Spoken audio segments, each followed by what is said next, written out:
The disappearance of Ashley, Kansas. Sometime during the night of August 16, 1952, the small town of Ashley, Kansas ceased to exist. At 3:28 on August 17th, a magnitude 7.9 earthquake was measured by the United States Geology Survey. The earthquake itself was felt throughout the state and most of the Midwest. The epicenter was determined to be directly under Ashley, Kansas. When state law enforcement arrived at what should have been the outskirts of the farming community, they found a smoldering, burning fissure in the earth measuring 1,000 yards in length and approximately 500 yards in width. The depth of the fissure was never determined. After 12 days, the statewide and local search for the missing 679 residents of Ashley, Kansas was called off by the Kansas state government at 9:15 p.m. on the night of August 29th.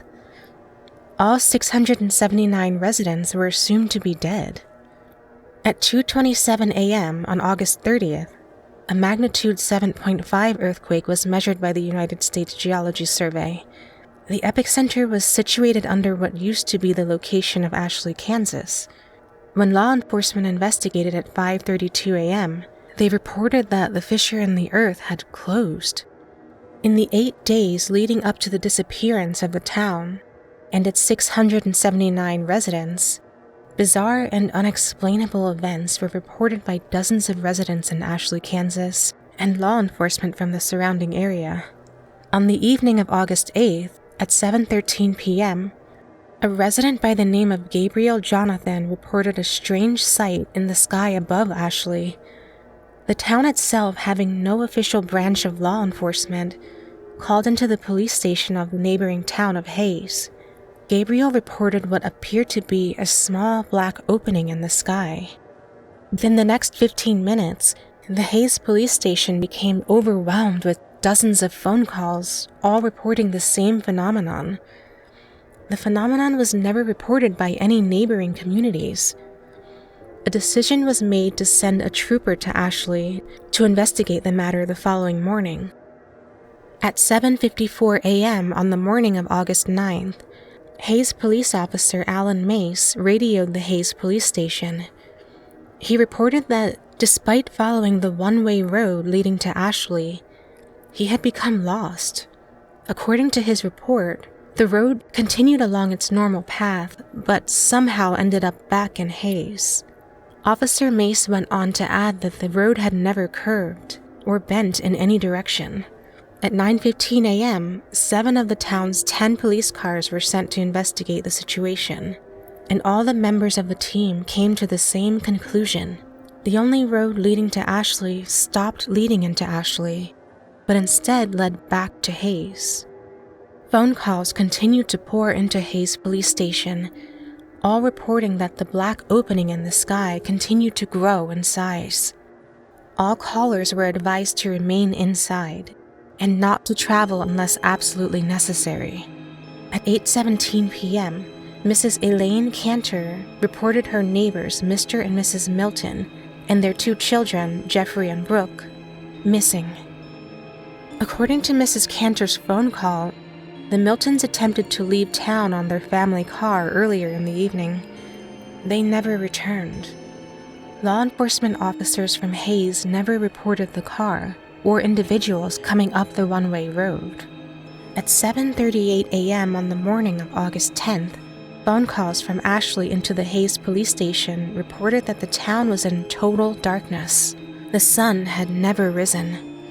At 10:15 a.m., the request of Hayes law enforcement, a helicopter from Topeka, Kansas, flew over the region in which Ashley, Kansas stood. The town was never observed from the air. At 12:43 p.m. on the afternoon of August 11th, Miss Phoebe Danielewski called into the Hayes police station.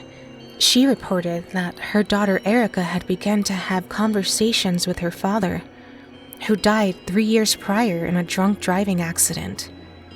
To add to her concern, Miss Danielewski reported that Erica was attempting to go outside into the dark to join them. Over the course of the next 12 hours, a reported 329 phone calls were placed into the Hayes police station, all describing similar phenomena with the children of the town. The following morning of August 12th, the situation became dire. During the middle of the night, all 212 children of the town of Ashley, Kansas disappeared. A reported 421 phone calls were placed into the Hayes Police Department. Unable to be of any useful assistance, Hayes law enforcement instructed all callers to remain inside and to avoid any and all attempts at finding the missing children. At 5:12 p.m. on the evening of August 13th, an elderly man named 𝓐𝓾𝓽𝓱𝓸𝓻 reported a growing distant fire to the south.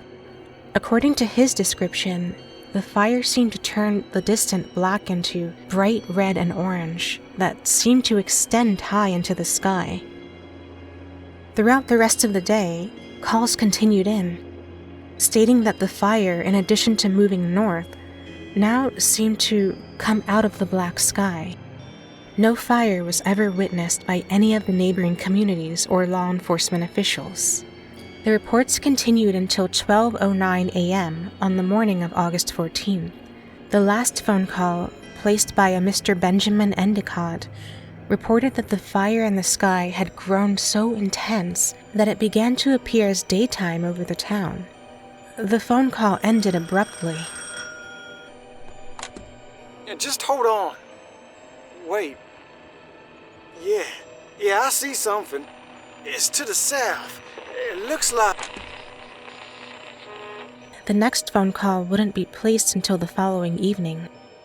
The following is an entire transcript of the final phone call to be received by the Hayes Police Department out of the town of Ashley, Kansas. It was placed at 9:46 p.m. on the evening of August 15th. In this recorded phone call, the officer on duty is Officer Peter Welsh. The caller has been identified as Miss April Foster. Hayes Police Department. Hello? Yes, hello. Ma'am, who am I speaking with? My name is April Foster. Please, sir. Please help me. What's happening, ma'am? Last night, they came back. Ma'am, I'm gonna need you... Last night they came back.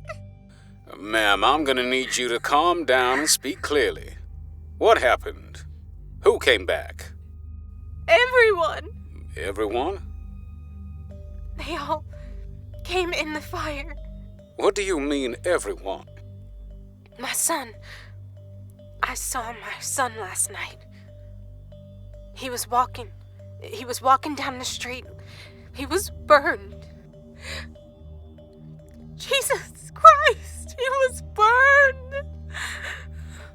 Ma'am, He died last year. I raised him since he was a baby.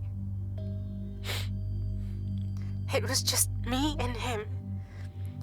I told him to watch for cars when he rode his bike, but he never wanted to listen. Ma'am, what you're saying isn't making any sense. You said everyone came back. Are you fucking listening to me? Everyone came back. Everyone who died or went missing. They're back. They're back. They're looking for us. He said, Mommy, I'm okay now. See, I can walk again. Where are you, Mommy? I want to see you. Ma'am, where are you now? Are you safe? I'm hiding just like everyone else. We saw them coming through the fields. And some people opened their doors for them. God, the screaming. I don't know what happened to them. But their houses caught fire and they caved in. I have my curtains drawn. I'm hiding in the closet right now and... Ma'am, is everything all right? Are you okay? Ma'am? Oh my God! Ma'am! Something just came in. Okay, ma'am, stay as quiet as you can. Don't make a sound. Mommy! Mommy! Mommy! He came inside. Stay absolutely still.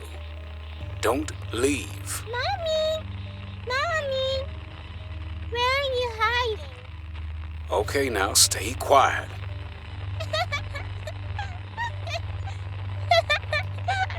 I found you!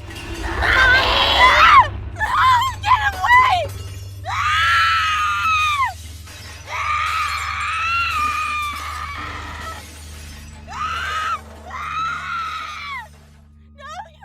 Ma'am? Ma'am? The following morning, at 6:55 a.m., the law enforcement officials of the Hays Police Department arrived at the location of Ashley, Kansas. A smoldering, burning fissure in the earth was all that remained.